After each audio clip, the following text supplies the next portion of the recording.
আসসালামু আলাইকুম। সবাই কেমন আছেন? আশা করছি সবাই ভালো আছেন। আমিও আল্লাহর রহমতে ভালো আছি। এই তো আমি ঘুম থেকে উঠে বিছনাটা গুছিয়ে নিছি। এখন রান্নাঘরে যাব, গিয়ে দেখি মা কী করতেছে। মা শাক কেটে নিছে, আর ওইখানে শাক রেখে দিয়েছে। আমার শাশুড়ি আজকে গ্রামের থেকে শাক পাঠাইছে, আর এই মাছগুলো রান্না করে পাঠাইছে।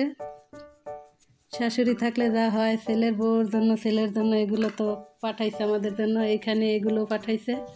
এগুলো হয়েছে মা পরোটা ভেজে রাখছে, তারপর মুরগি কেটে রাখছে। মুরগিতে অনেকগুলো ডিম হয়েছে, আরও হয়েছিল, আমি এগুলো নেই নাই।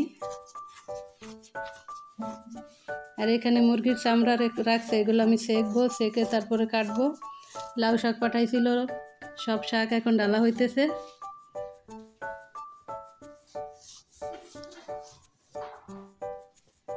ভালোবাসার জিনিস। এই তো চিংড়ি মাছ কেটে রাখছি, এইগুলো আমি শাক দিয়ে ভাজি করব। তারপর জুনাইদ দোকানে গেছে, ওইখান থেকে চা আনছে, রুটি আনছে। জুনাইদ এখন নামাজ পড়তে যাবে। এই তো জুনাইদ চলে গেল। ময়নাটা সকাল সকাল গোসল করছে।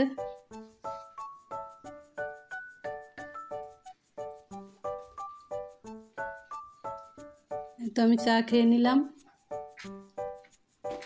জুনাইদের বাবাকে মিষ্টি দিয়ে পরোটা দিয়ে দিয়েছি, উনি খেয়ে নিল। তারপর ভালোবাসার মানুষদেরকে শাকগুলো গিফট করব। পাঠাইছে, আমি তো আর একা খাবো না, তাই সবার জন্য ভাগ করে নিতেছি। লাল আলু এনে রাখছিলাম, সবাই বলে লাল আলুটা নাকি অনেক মজা হয়। আমি রান্না করছি সেই রকম না, আমাদের এইরকম আলুর মতোই নর্মালি, অত একটা স্বাদ নাই, আবার একেবারে খারাপও না। তারপরে তো চুলায় রান্না বসাই দিলাম। মুরগির মাংস রান্না করব আলু দিয়ে, শাক ভাজি করব। পেঁয়াজটা হয়েছে, এখন আদা রসুন হলুদ মরিচ সব দিয়ে দিলাম। এখন এই যে একটু পানি দিয়ে দিব। এখানে মশলাটা কষাচ্ছি, আর আমি একটু মুরগির মাংসটা এখন ধুয়ে নিব ভালোভাবে।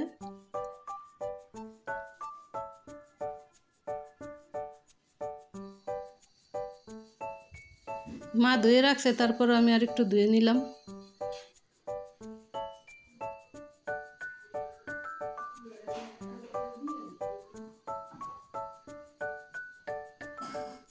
ধোয়া হয়েছে, আরেকবার ধুয়ে নিতেছি। মশলাটা কষানো হয়েছে, এখন আমি এখানে মুরগির মাংসগুলো দিয়ে দিব।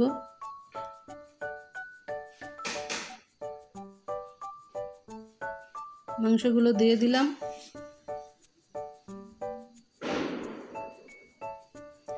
জুনাইদ নামাজ পড়ে আসলো।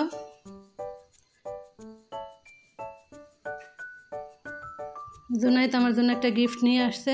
এই কামরাঙ্গাটা ওর বন্ধু ওকে দিছে, তাই ও আমার জন্য নিয়ে আসছে। কামরাঙ্গাটা খেয়েছি, খুবই মিষ্টি ছিল। তারপর রান্নাঘরে আসলাম, এখন শাকগুলো ভাজি করে নিব। চুলায় কড়াই বসাই দিছি, তেল দিয়ে দিলাম, এখন পেঁয়াজগুলো দিয়ে দিছি। আজকে শাকটা চিংড়ি মাছ দিয়ে ভাজি করব। পাশের চুলায় মুরগির মাংসটা নাড়া দিয়ে দিলাম। এটা হইতে অনেক দেরি হবে। আর শাকগুলো আমি এখন বোম্বাই মরিচ দিয়ে ভাজি করব, তাই বোম্বাই মরিচ কেটে নিছি। বোম্বাই মরিচটা অনেক গ্রাম ছিল। মাছে নুন হলুদ মেখে মাছটা এখন ভালোভাবে মেখে দিয়েছি, তো চুলায় দিয়ে দিলাম। এখন শাকটা দিয়ে দিব, মাছটা ভাজা হয়েছে।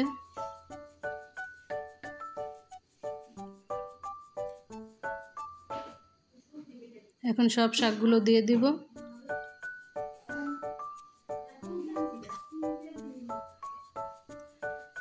এই তো শাকগুলো দেওয়া হয়েছে।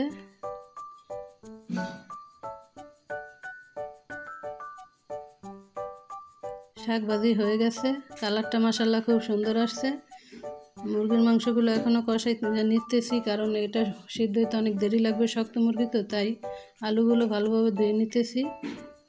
এই তো রান্নাবান্না শেষে এখন খেতে আসলাম। শাক ভাজিটা ভালো হয়েছে, মুরগির মাংস রান্নাটাও অনেক মজা হয়েছে। আমরা সবাই মিলে এখন নিচে বসে খাইতেছি।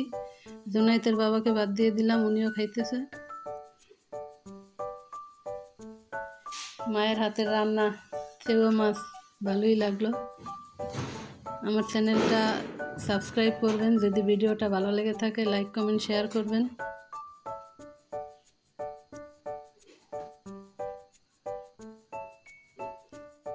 তো তারপরেই তো সন্ধ্যায় জুনায়েতের বাবা আলুর চপ বেগুন এগুলো পাঠাইছে, নাস্তা খেয়ে নিলাম। সবাই ভালো থাকবেন, সুস্থ থাকবেন, আল্লাহ হাফেজ।